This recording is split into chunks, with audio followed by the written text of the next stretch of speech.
ఎన్టీఆర్ జిల్లా కొండూరు మండలం అట్లప్రగడ గ్రామంలో పట్టాదారు పాస్ పుస్తకాల పంపిణీ కార్యక్రమం చర్చకు దారితీసింది.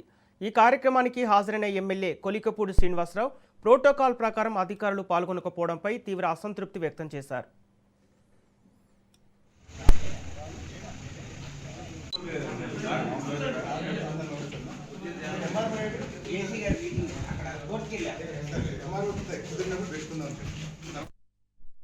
డిప్యూటీ తహసీల్దార్ మినహా ఎంఆర్ఓ ఉదయ భాస్కర్తో పాటు పంచాయతీ శాఖ అధికారులు హాజరు కాకపోవడంతో ఎమ్మెల్యే ఆగ్రహం వ్యక్తం చేశారు. అధికారులు అందుబాటులో లేకపోవడాన్ని నిరసిస్తూ కార్యక్రమాన్ని బహిష్కరించారు.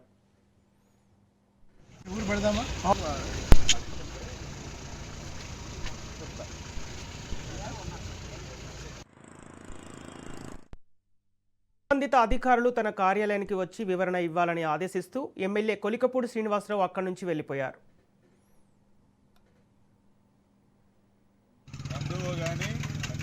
సెక్రటరీ కానీ ఈఆర్ఓ కానీ ఎవరు కూడా ఇక్కడ అందుబాటులో లేరు. ఎమ్మెల్యే గారి ప్రోగ్రాం పట్టాదారు పాస్ పుస్తకాలను రైతులందరినీ గ్యాదర్ చేసి అందరికి ఇవ్వాలని ప్రభుత్వం ప్రతిష్టాత్మకంగా పెట్టుకుంటే దాన్ని ఇక్కడున్న అధికారులు నీరుగారుతున్నారు. వాళ్ళ రైతులు ఎంతోమంది ఇక్కడ వచ్చి కూర్చున్నారు. వాళ్ళ కనీసం మంచినీరు సౌకర్యం కానీ కుర్చీలు కానీ టెంట్ కానీ ఏమీ లేకుండా ఇక్కడ ఎమ్మెల్యే గారిని పిలిచి అవమానపరిచినట్టుంది అధికారులు. ఎమ్మెల్యే వస్తే కనీసం సున్నం బయలా కనీసం అక్కడ ఉన్న దాన్ని పరిశుభ్రంగా చేయకుండా మరి వాళ్ళ రైతులను ఏం చేద్దామని వీళ్ళంతా ఈ అధికారులంతా తెలుగుదేశం పార్టీకి ఎదపేరు చేయడానికి వీళ్ళు తయారయ్యారు. వీళ్ళ మీద కలెక్టర్ గారు అర్జెంటుగా ఈ అధికారుల మీద చర్యలు తీసుకోవాలని రైతుల తరఫున మేము కోరుకుంటున్నాం.